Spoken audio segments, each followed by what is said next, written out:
우리나라에서는 원칙적으로 나이트클럽이나 룸살롱 같은 유흥주점에서만 춤을 출 수 있습니다. 하지만 일부 지역에서는 음식점에서도 춤을 허용하고 있는데요. 제주에서도 관광객을 유치하기 위해 음식점에서 춤을 허용하자는 주장이 제기가 됐는데 찬반 논란이 팽팽합니다. 조인호 기자의 보도입니다.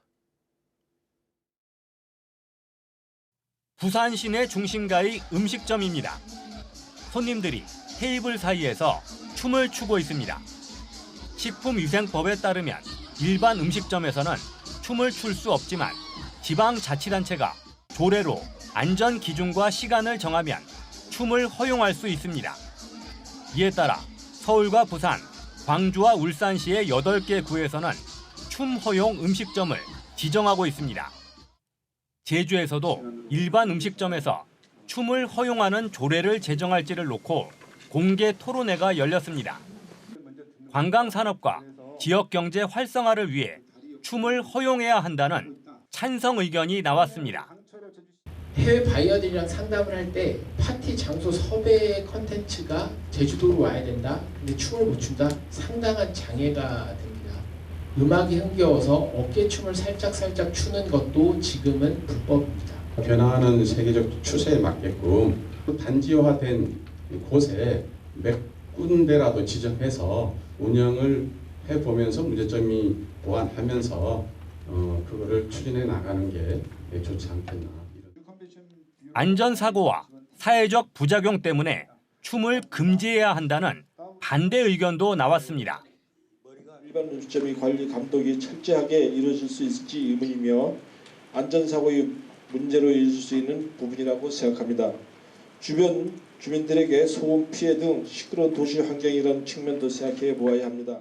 국민들의 춤이라는 게 부정적인 의미를 좀 많이 갖고 있는데 혹시나 이게 제주도의 사회 문제가 됐을 때 관광객이 감소하는 요인이라든지 제주도에 더 이미지 추락하는 원인이 되지 않을까. 제주도는 농어촌과 주거지역 음식점에서는 춤을 금지하되 일부 상업지역에서는 허용하는 방안을 검토하고 있습니다. 하지만 찬반 여론이 팽팽한 데다 소방시설과 학교와 관련된 법적인 쟁점들도 있어 논란이 클 것으로 보입니다. MBC 뉴스 조인호입니다. 제주 MBC가 연속 보도한 바 있었죠. 직장 내 괴롭힘 판정을 받고 물러난 이병철 전 제주시 체육회장에게 자격정지 8개월의 징계가 내려졌습니다. 하지만 피해 직원들은 징계를 결정한 스포츠공정위원회 위원들이 이전 회장이 위촉한 사람들로 구성돼 솜방망이 처벌이 나왔다며 반발하고 있습니다. 박주영 기자입니다.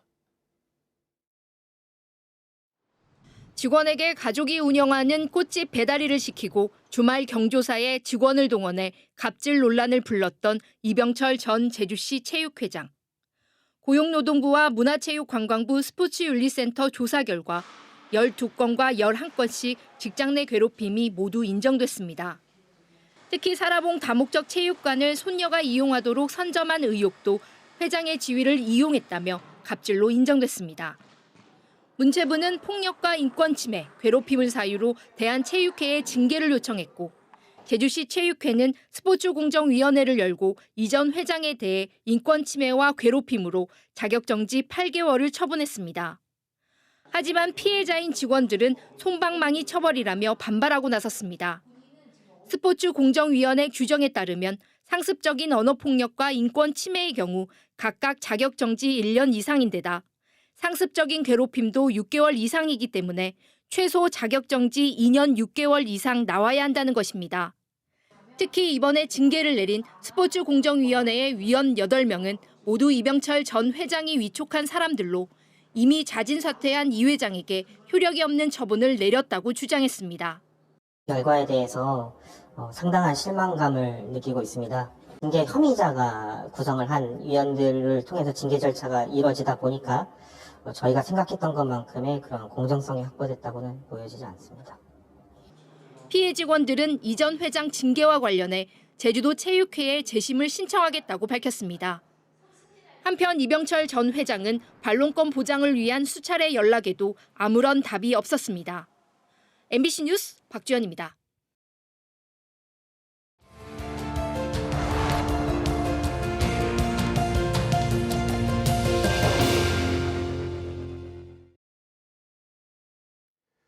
선진국들은 탄소 중립을 실현하기 위해 가스 보일러 대신 전기 히트펌프 보급을 빠르게 늘려나가고 있는 추세인데요. 제주에서도 최근 히트펌프를 도입하는 사례가 나타나고 있지만 보급에는 어려움을 겪고 있습니다. 어떤 걸림돌이 있고 해결책은 무엇인지 송원일 기자가 취재했습니다. 제주시 애월읍에 위치한 2층짜리 펜션. 1년 전 가스보일러를 없애고 히트펌프를 설치해 바닥 난방과 온수 공급을 하고 있습니다. 건물 외부에 설치된 열 교환기에서 공기 중에 있는 열을 흡수해 물을 데우는 방식입니다. 가로 3m, 세로 6m의 실내 수영장에 18톤의 온수를 공급하는 것도 히트펌프의 몫입니다. 펜션 안에는 500리터짜리 온수 탱크가 설치돼 최대 16명의 손님들이 사용할 수 있습니다. 가스보일러보다 설치비는 6배가량 비싸지만 난방비가 크게 줄어 이득입니다. 가스 온수기로 수영장까지 같이 사용을 한다면 한 요금이 200에서 한 300 정도 나오는 그런 요금을 지금 한 30에서 50 정도, 그 정도의. 그러나 주택에는 히트펌프를 설치하기가 쉽지 않습니다. 가정용 전기는 누진제가 적용되기 때문에 전기를 많이 쓸수록 전기요금 부담이 급증하기 때문입니다. 펜션은 일반용 전기요금이어서 누진제를 적용받지 않습니다. 주택에서 히트펌프를 이용할 경우 난방비를 분석한 결과 85제곱미터 아파트의 1월 한 달 전기요금은 16만 6천 원. 누진제를 적용하지 않는다고 가정하면 6만 7천 원으로 10만 원가량 줄어듭니다. 콘덴싱 가스보일러를 쓸 때의 난방비 10만 1천 원보다 더 적습니다. 전기 자동차 같은 충전을 할 때는 고정 가격으로 지금 전력 사용량을 계산하고 있거든요. 히트펌프 특별요금제를 만들던지 아니면 누진요금제를 좀 완화하는 방식으로 만들어야 되는데요.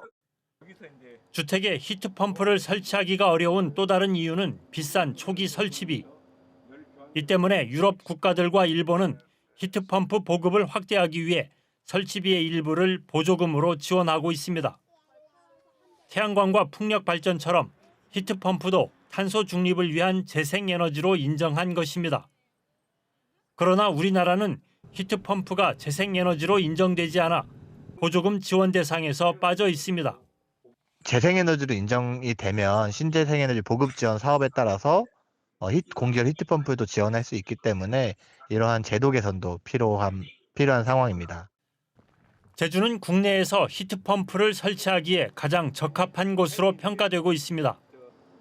히트펌프는 기온이 영하 5도 아래로 내려가면 열 효율이 떨어지는데 제주는 겨울에도 영하로 내려가는 경우가 거의 없기 때문입니다. 특히 전국 최고의 재생에너지 발전 비율을 기록하고 있어 히트펌프와 연계할 경우 탄소 배출을 빠르게 줄일 수 있습니다. 가스보일러를 대체할 유력한 대안으로 떠오르고 있는 히트펌프의 가능성을 검토하고 보급을 확대하기 위한 제도적 개선 방안을 시급히 마련해야 할 것으로 보입니다. MBC 뉴스 송원일입니다.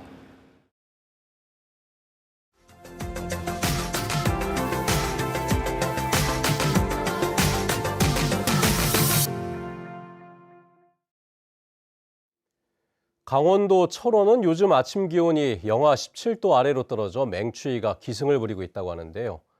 한파특보에 송아지도 방한복을 입는 등 겨울나기에 분주하다고 합니다. 춘천에서 나금동 기자입니다. 소 180마리를 기르는 춘천의 한 한우 농가. 최근 9일 새 송아지 2마리가 태어났습니다. 농장 주인은 한겨울에 태어난 송아지들을 위해 방한복을 입히고 따뜻한 보온 등을 설치해 줍니다. 추우면은 소화기성 설사병이 발생을 해요. 그래서 특히 보온을 해주면 설사 예방도 되고 그래서 보온을 해주고 있습니다. 시장 상인들의 손길도 분주해졌습니다. 목도리를 두르고 난로를 쬐며 하루 종일 밀려드는 찬기를 물리치려 했습니다. 얼마 전 영업을 시작한 상인은 따뜻한 붕어빵과 어묵을 두둑하게 준비했습니다. 아니 날씨가 추워지니까 손님들도 어차피 따끈한 걸 원하고 저 또한 또 여기 있으면 불이 있으니까 추위를 또 이겨낼 수 있고 그래서 이게 시작을 하게 된 거예요, 붕어빵도. 호수에도 겨울이 성큼 다가왔습니다. 갑작스레 떨어진 기온에 물 한 개가 멋들어지게 피어오르고 곳곳이 빙판으로 변했습니다.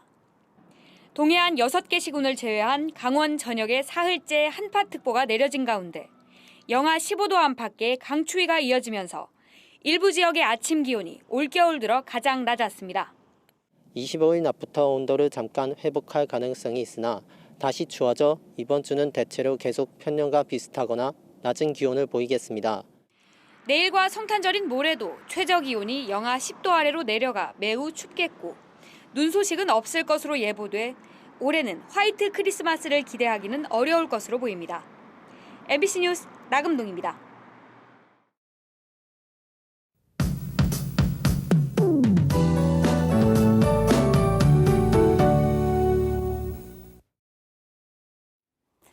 성탄절인 오늘 아침 공기는 차갑습니다. 제주 서부 지역 고산의 아침 체감 온도는 4도 안팎까지 떨어졌는데요.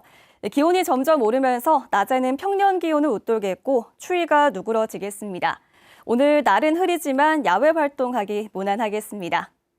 늦은 밤부터는 비가 가끔 오는 곳이 있겠는데요. 내일 아침까지 해안 지역에는 5mm 내외의 비가 조금 내리겠고 제주 산지에는 1에서 5cm의 눈이 예상됩니다.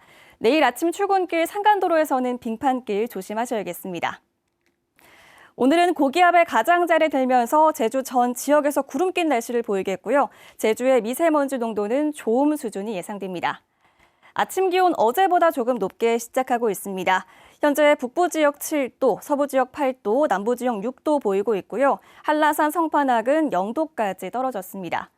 오늘 한낮 최고 기온은 북부 지역 12도, 남부 지역 14도까지 오르겠고 산지 성판악은 6도 예상됩니다.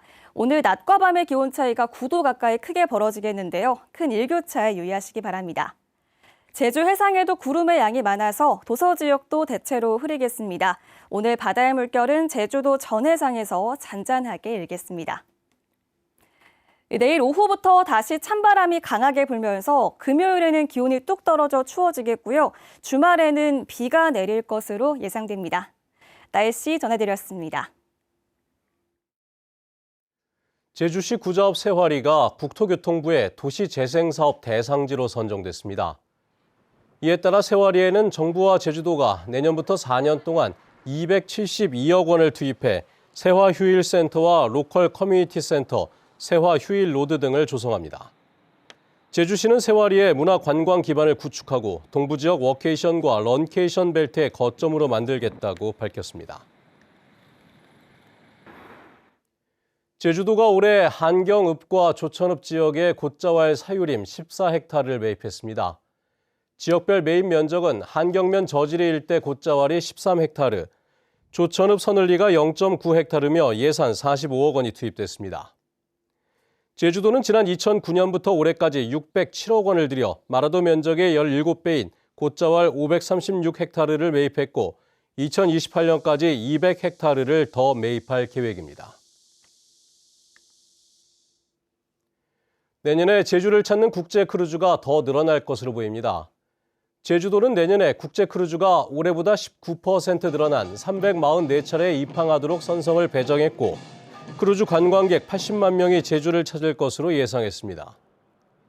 제주는 올 들어 지난달까지 국제 크루즈가 260차례 입항해 62만 명이 방문했는데 이 가운데 78%가 중국인이었습니다. 서귀포 겨울바다 국제 펭귄 수영대회가 새해 첫날 중문색달 해수욕장에서 열립니다. 이번 대회에서는 오전 10시부터 댄스 챌린지와 거북알 찾기, 씨름과 닭싸움왕 선발대회가 열리고 펭귄 수영은 12시 10분부터 1시간 동안 진행됩니다. 펭귄 수영 참가자 400명의 사전 신청은 마감됐지만 행사 당일에도 선착순 100명까지 현장에서 접수할 수 있습니다. 한강 작가의 노벨 문학상 수상을 기념하는 4.3 평화기행이 서귀포시 안덕면 동광리와 중문동 일대에서 진행됐습니다. 4.3 유족회와 작가단체가 참여한 평화기행에서는 한강 작가의 소설 작별하지 않는다와 4.3 유적지를 연계해 문학적 시각에서 역사적 의미를 재조명하고 유적지 활용과 보존 방안을 논의했습니다. 제주의 특수학급 과밀도가 전국에서 가장 높은 것으로 나타났습니다. 교육부에 따르면 제주 지역 276개 특수학급 가운데 27%인 75개 학급이 과밀학급으로 분류돼 과밀학급 비율이 전국에서 가장 높았습니다. 제주도 교육청은 내년에 27개 특수학급을 신설하거나 증설하고 특수교사 17명과 센터 순회교사 3명 등 20명을 채용할 예정이라고 밝혔습니다. 제주 사회복지 공동모금회가 어려운 이웃들의 따뜻한 겨울나기를 위한 난방비 5억 원을 제주도에 전달했습니다. 난방비는 도내 차상위 계층 2,500가구에 20만 원씩 지원됩니다. 대한결핵협회 제주지부도 크리스마스 씨를 제주도에 전달하고 내년 2월까지 3,900만 원 모금을 목표로 진행되는 결핵 퇴치 모금 운동에 동참해달라고 요청했습니다. 해병대 제9여단장에 제주 출신 좌퇴국 준장이 취임했습니다.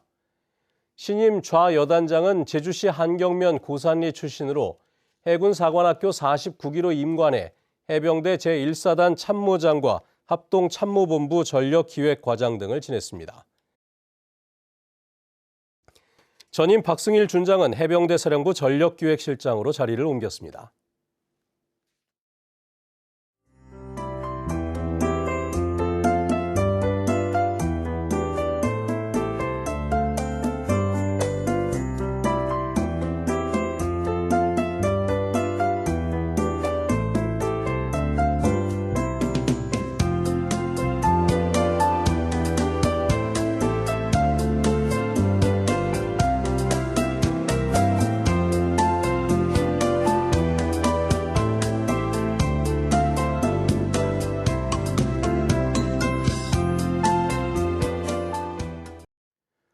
네, 뉴스투데이 제주를 마칩니다. 시청해주신 여러분 고맙습니다.